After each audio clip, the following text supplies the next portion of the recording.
Roberts gets a slow play the ball.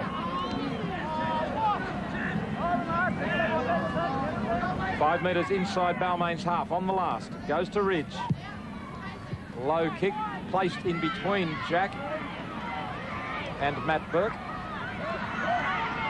Manly chase a little slower this time as well, but Tuvi's always down there quickly with Iro.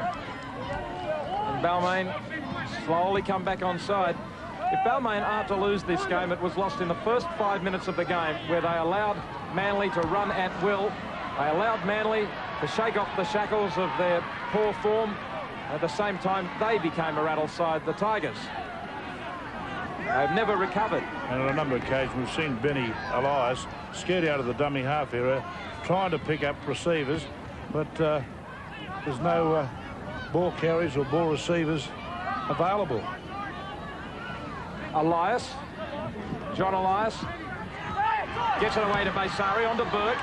Burke into open space, Ridge in front of him. Great pass back to Robinson. Kevin Iro trying to chase him down. Ben Elias leaves it behind. John Elias doesn't pick it up, and Manly have got it. If John Elias had been able to shovel that out, there were plenty of Balmain supports wide. In fact, they had 5-0. It was a tough take for Benny Elias as that ball came back in from Will Robinson. Good work by Burke and Will Robinson. Now Roberts settles it down. And Graham Lowe has pulled the right rein today with the changes he made. Cliff Lyons back at 5'8". Has certainly got the back line moving. Martin Bella rested, Tony Iro rested, David Lydiard and Gene Namu out of the first grade lineup. And it's worked for the coach today. Yeah, whilst we haven't seen Ian Roberts at his dominant best. There is David Lydiard now coming on. Ian Roberts has been responsible for hitting the ball up 16 times, so he's getting back to his best.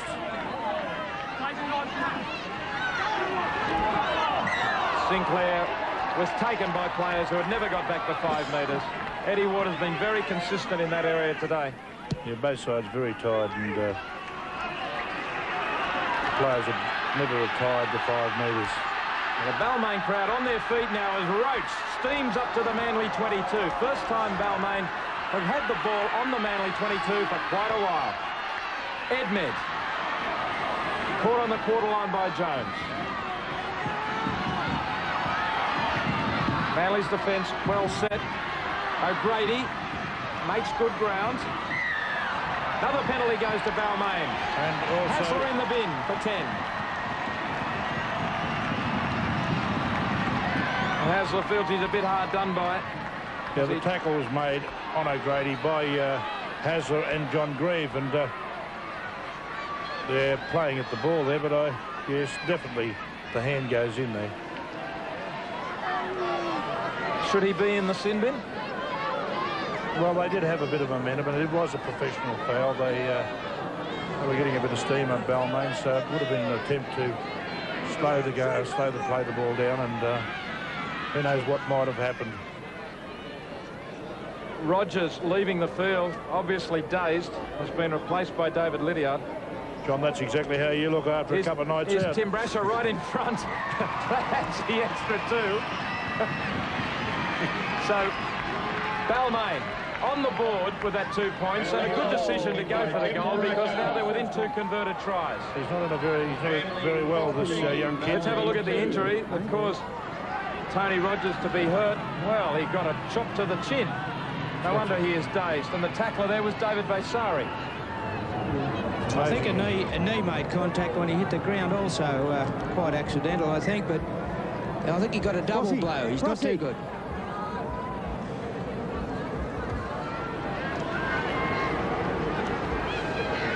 Ridge gets play underway, and Manly, while you would think they're in control of this game, if they let their minds just wander at all, I'll think back to some of the second half losses they've had this season, and with that penalty goal, Balmain are within 12 points. 2 converted tries. It's not all over. There's 20 minutes of play remaining. And of course, a couple of weeks back, Balmain did get out of jail. St George had a substantial lead on Balmain, and they really came home with the wet sail in the second half. I'd like to see Brasher in a bit closer, perhaps in the centre with swap with Baysari. Here's Gary Jack, taken by O'Connor. Roach, who has been playing great football in the last 10 minutes, and here he goes again. He has been making ground, unlike the rest of his teammates in the forwards. Last tackle, Robinson with the kick to Ridge. An important set of 6 coming up here for Manly. They need a mistake-free set of 6 just to regain control of this match. David Lydiard takes it up. Beats a tackle. Good step on Edmed. 14 points to 2 to Manly. Roberts. Graham Lowe must be really punishing Tony Iro. I mean, he's had a replacement there on the wing, and he's used David Lydiard, who played the full second-grade game, and we've got Big Iro on the bench. Fresh. Yeah, and Ian Roberts, the man to come off.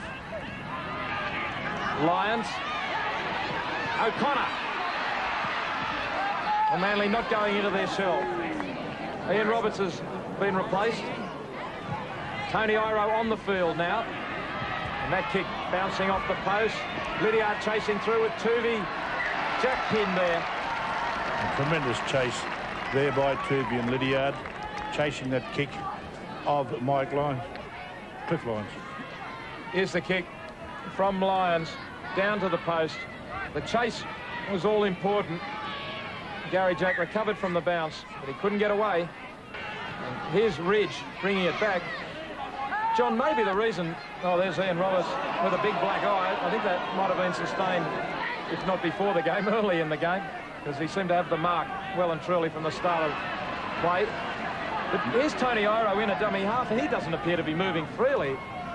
No, it looks a little bit scratchy, but using him in the forwards, a little bit of mobility won't help. They won't hurt, because Balmain forwards, I think, they've lacked a little bit of mobility in defence. Kevin Iro putting it on the toe. It looked as if